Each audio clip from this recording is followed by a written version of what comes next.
بسم الله الرحمن الرحيم.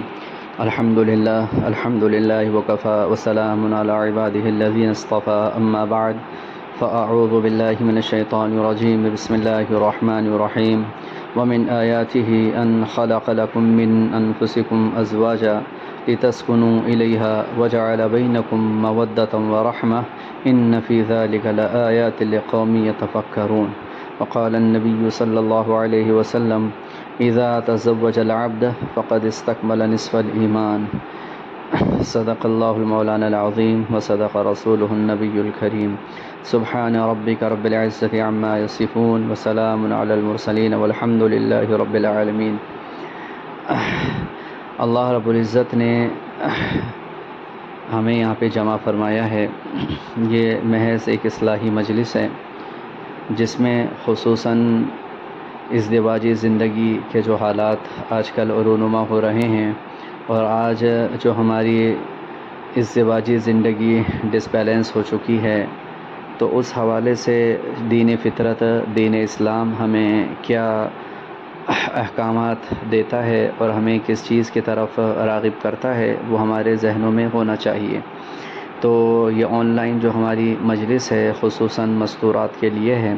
تو سب سے پہلے یہی بہتر محسوس ہوا کہ ازدواجی زندگی کے حوالے سے باتیں شروع کی جائیں کہ اسلام اور ازدواجی زندگی کا کتنا گہرا تعلق ہے اور اللہ تعالیٰ نے جا بجا ان چیزوں کی طرف کس قدر زور آور طریقے سے قرآن کریم میں احکامات کو پیش کیا ہے اور ہمارے پیارے آقا علیہ الصلوۃ والسلام نے کس قدر اس سلسلے میں ہدایات دی ہیں، یہ ہمیں معلوم ہونی چاہیے.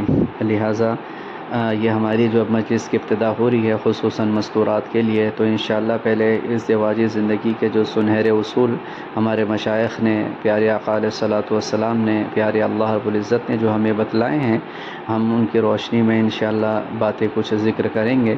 ہر ہفتہ والی مجلس رہے گی انشاءاللہ. دھیرے دھیرے ہم اسے آگے بڑھاتے ہوئے انشاءاللہ پھر بچوں کی تربیت یا اولاد کے حوالے سے بھی انشاءاللہ باتیں آئیں گی. تو سب سے پہلے ہمیں بات ذہن میں رکھنا چاہیے کہ ہمارے پیارے اللہ رب العزت نے ہر چیز کو جوڑا جوڑا بنایا ہے. دنیا میں جو بھی چیز اللہ نے پیدا کی ہے، ہر چیز کو اللہ تعالیٰ نے جوڑے میں پیدا کیا ہے. اللہ ارشاد فرماتے ہیں: سبحان الذی خلق الازواج کلھا. پاک ہے وہ ذات جس نے ہر چیز کو جوڑا جوڑا بنایا. تو اللہ تعالیٰ انسانوں کو کس طرح بغیر جوڑے کے رکھ سکتا تھا، لہٰذا اللہ تعالیٰ نے انسانوں میں مرد اور عورت کو ایک دوسرے کا زوج یعنی جوڑا بنایا ہے. اللہ رب العزت نے حضرت آدم علیہ السلام کو جب دنیا میں جب پیدا کیا اور جنت میں جب اکیلے تھے تو ان کی تنہائی کو دور کرنے کے لیے اما حوا علیہ السلام کو اللہ تعالیٰ نے پیدا فرمایا. ان کے آنے سے حضرت آدم علیہ السلام کی زندگی میں ایک نئی بہار آ گئی تھی. دونوں جنت میں بڑے خوش و خرم رہنے لگے تھے. تو بات معلوم ہوئی کہ عورت کے بغیر جنت جیسی جگہ پر بھی مرد کی زندگی ادھوری رہتی ہے. تو مرد اور عورت کا ایک جوڑا ایک دوسرے کی تسکین و راحت کے لیے ضروری ہے. صحیح معنوں میں تو نسل انسانی کی بقا کے لیے بھی ضروری ہے.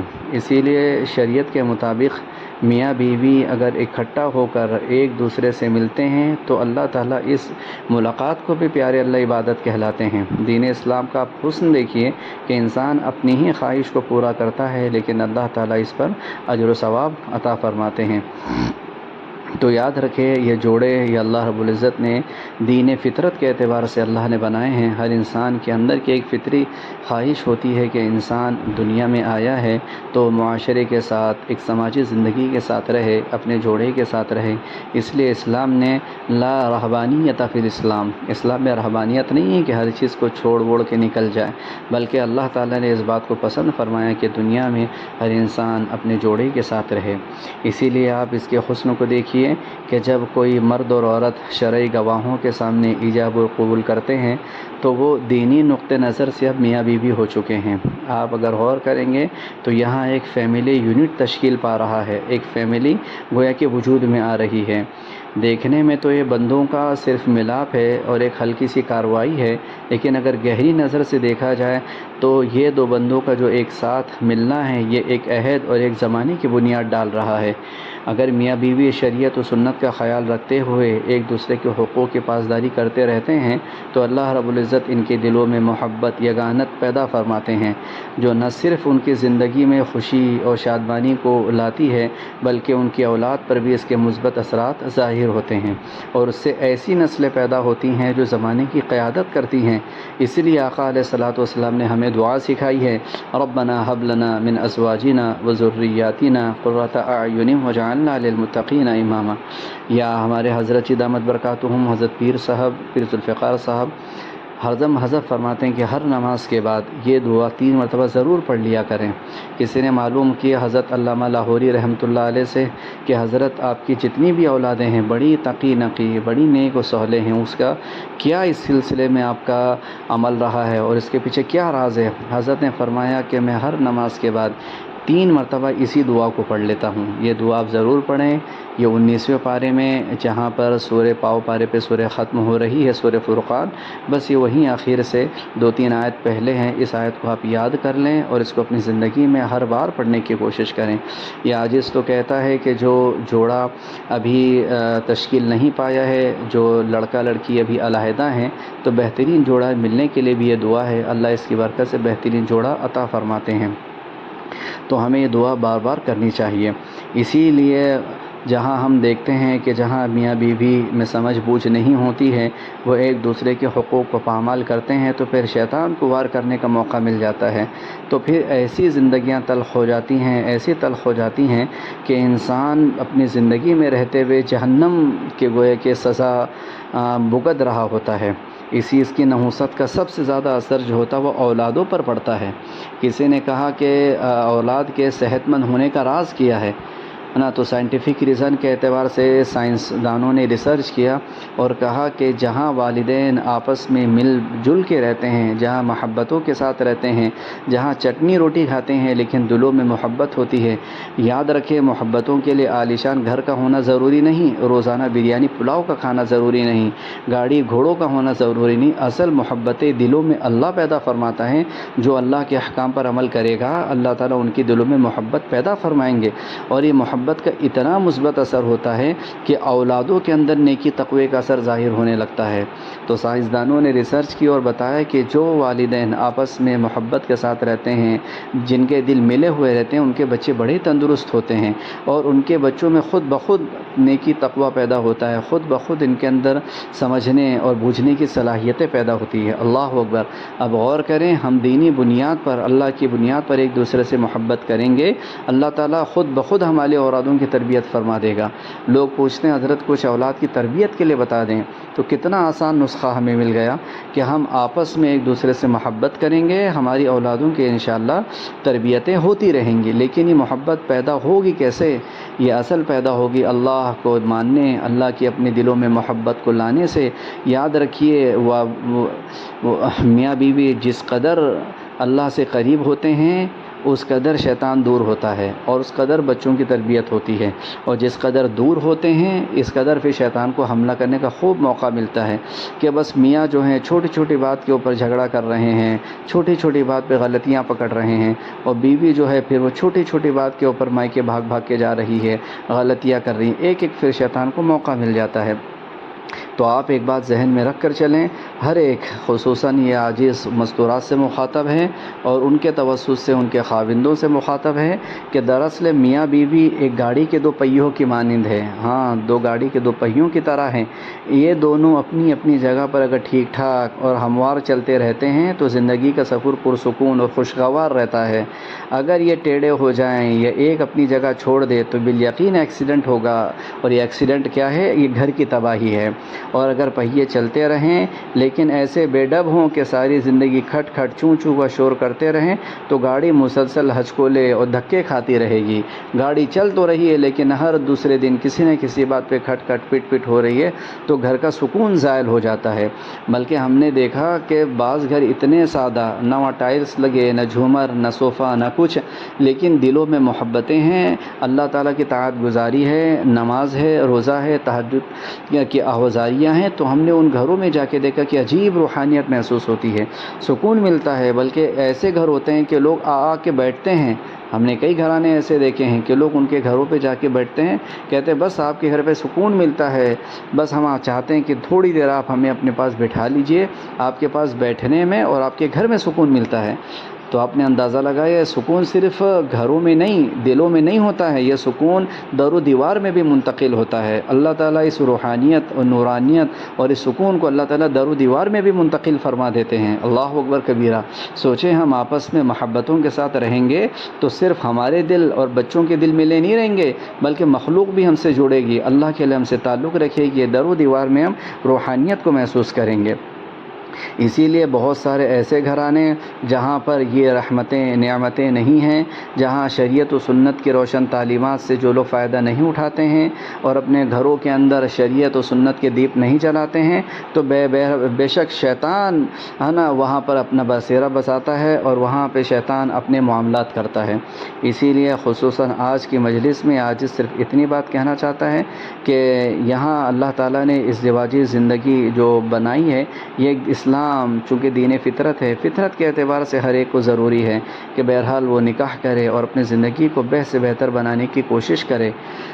اسی لیے اسلام نے کہا کہ اگر لڑکی بالغ ہو جائے تو بہترین رشتہ دیکھیں۔ آج ہمارے معاشرے کے اندر یہ ہے کہ لڑکا اس وقت تک نکاح نہیں کرے گا جب تک اپنے پیر پہ اسٹیبل نہیں ہو جائے گا، یہ غلط طریقہ ہے۔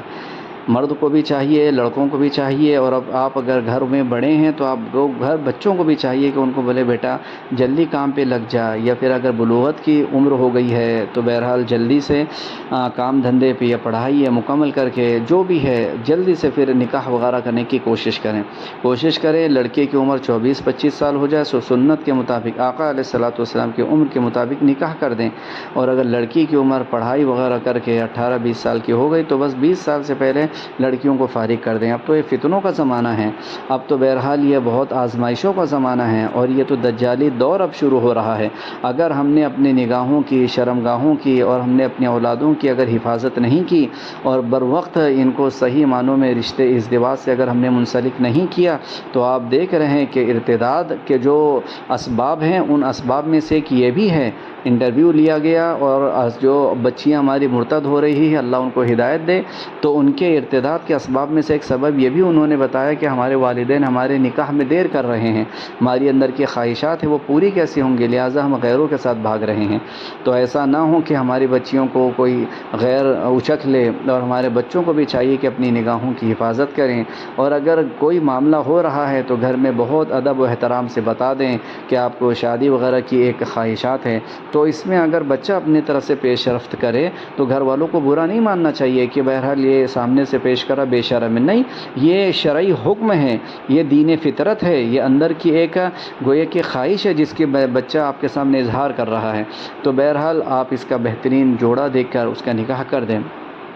تو آپ کو اگر یہ ہمارا بچہ اب سب سے کرنے والے کام ہمارے ذہن میں یہ ہیں کہ ہم اپنے گھروں میں محبتوں کا ماحول پیدا کریں، بچوں کی صحیح تربیت کریں، اور پوری کوشش کریں کہ صحیح وقت آنے پر پڑھائی لکھائی بچوں کی ہو جائے، کمانے دھمانے پہ لگ جائیں تو عمر بالکل ضائع نہ کریں، فوراً ان کا نکاح کرنے کی کوشش کریں، کیونکہ اب موبائل وغیرہ کے ذریعے، غلط تصاویر کے ذریعے، باہر کے غلط حالات کی وجہ سے ایمان ہمارا سلب ہو رہا ہے، ہمارے بہت ساری چیزیں ہمارے ہاتھوں سے نکلتی جا رہی ہیں اور ہمارے اندر کی جو قوت وغیرہ ہے وہ سب خراب ہو رہی ہے، لہٰذا چاہیے کہ ہم اپنے ایمان اور ان تمام چیزوں کی حفاظت کرتے ہوئے اپنے بچوں کے صحیح وقت پر نکاح کر لیں، اور یہ نکاح یہ اللہ تعالیٰ کا حکم ہے، اسے پورا کرنے کی کوشش کریں۔ اب اس سلسلے میں کہ نکاح جو ہمیں کرنا ہے ہم یہ کوشش کرتے ہیں کہ ہمارے پاس اتنا پیسہ ہوگا، اتنا لاکھ روپیہ ہوگا تو ہم نکاح کریں گے، یہ ہمارے نزدیک سب سے بڑی غلطی آ گئی ہے۔ بس ہم ذہن میں یہ رکھیں اللہ کا حکم ہے تو انشاءاللہ پورا کرنا ہے، ہے نا۔ بعض مرتبہ ایسے ایسے صحابہ کرام کا بھی واقعات ملتے ہیں کہ غریب ہیں، مجمع میں بیٹھے ہیں، کوئی عورت آ کے کہتی ہے کہ بھائی میں بیوہ ہو چکی ہوں، کون مجھ سے نکاح کرے گا؟ تو کوئی غریب صحابی کھڑا ہوتا ہے، وہ کہتا میں نکاح کروں گا۔ آقا علیہ الصلوۃ والسلام مختصر سے مہر کے ذریعے نکاح فرما دے۔ تو نکاح تو بہت آسان چیز ہے۔ ہم یہ کیوں سوچ رہے ہیں کہ جب ہمارے پاس بینک بیلنس ہو جائے گا، بڑے بڑے ہم ہال بک کر لیں گے، زیادہ لوگوں کو بلا لیں گے تب ہم کریں گے؟ نہیں، لڑکیوں جو بچیوں والی ہم ان سے بھی کہتے ہیں کہ آپ ایسے نکاح تلاش کریں جہاں جہیز وغیرہ کی لعنتیں نہ ہوں۔ پہلی بات تو لڑکیوں کی طرف سے کھانا کھلانا جائز ہی نہیں، الا کہ تھوڑے سے مہمان آ جائیں تو انہیں کھلا دیا جائے۔ تو آپ نکاح کو آسان بنائیے۔ اپنے معاشرے میں ہمیں چاہیے کہ نکاح کو ہم آسان بنائیں، آپسوں میں محبتوں کو پیدا کریں، اور ان چیز کو بتائیں کہ یہ نکاح ایسی چیز ہے جو ایجاب و قبول کے صرف محتاج ہے۔ آپ جو آئیں ان کو اپنی بساط بھر جو ہے کھانا کھلا دیں اور عافیت کے ساتھ لڑکی کو رخصت کر دیں۔ لڑکے کو بھی چاہیے کہ وہ عافیت سے اپنی زوجہ کو لے کے جائے اور ایک نئی خوشگوار زندگی گزاریں۔ آج ہم نے چونکہ نکاح کو مشکل سمجھ لیا ہے اور یہ سمجھا کہ جب تک 4-5 لاکھ نہیں ہوں گے، لڑکی والا جب تک یہ نہیں سمجھ لیتا کہ میں ایک گاڑی دینے کی، میں صوفہ سیٹ پلنگ دینے کی میرے میں جب تک استعداد نہیں ہوگی، میں بچی کو نہیں کر سکتا، جس کی وجہ سے کتنی ہی بچیاں ہماری ایسی ہیں جو بے نکاح بیٹھی ہوئی ہیں، حالانکہ ان کی عمریں نکلتی جا رہی ہیں۔ تو عاجز بار بار آپ سے مؤدبانہ درخواست کرتا ہے کہ نکاح کو ہم آسان بنائیں اور ازدواجی زندگی میں ہمارے بچے جو ہیں آسانی کے ساتھ منسلک ہوں، ورنہ تو دجالی فتنہ جو ہے، دجالی طاقتیں، طاغوتی طاقتیں ہمارے بچوں کو اچک رہی ہیں اور ان کو صرف ہمارے معاشرے سے نہیں بلکہ ان کو ارتداد کی راہوں میں لے کے جا رہی ہیں۔ اسی لیے میری اس مجلس میں، مختصر سی جو ہماری مجلس ہے، اس میں تو یہی عاجز کی پکار ہے کہ ہم اپنے گھروں کو خوشگوار زندگی دیں، اور خوشگوار زندگی ہوگی اللہ سے تعلق کو مضبوط کرنے میں، اللہ سے تعلق کو مضبوط کریں اور اپنی زندگی کو بہتر بنائیں، اپنے بچوں کی نگرانی کریں، اپنے بچوں کی واچنگ کریں، ان کے سلسلے میں فکر مند رہیں۔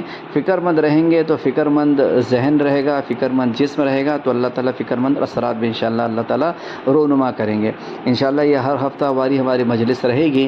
ابھی ہم نے ابتدائی بات رکھی، آپ حضرات، آپ تمام مستورات کے سامنے۔ اب انشاءاللہ تعالیٰ ایک ایک جو کیا کیا ایک دوسرے کے حقوق ہیں، میاں بیوی کے کیا حقوق ہے، بیویوں کو کیا کام کرنا چاہیے، شوہروں کو کس چیزوں کی پابندی کرنی چاہیے، کہاں سے شیطان ہمارے درمیان داخل ہوتا ہے، انشاءاللہ ہم اسٹیپ بائی اسٹیپ انشاءاللہ ہفتہ واری مجلس میں اسے لیتے رہیں گے تاکہ ہماری زندگی خوشگوار ازدواجی زندگی بنے اور ہم اللہ کو بھی راضی کریں اور شیطان کا مقابلہ کریں اور ایک عافیت والی بہتر زندگی سے گزار کے جائیں اور دوسروں کے لیے ہم مثالی زندگی ہمارے لیے ثابت ہو۔ اللہ تعالی ہمیں صحیح معنوں میں عمل کی توفیق عطا فرمائے، اللہ ہمارے دلوں میں محبت عطا فرمائے۔ وآخر دعوانا ان الحمد للہ رب العالمین۔ السلام علیکم ورحمۃ اللہ۔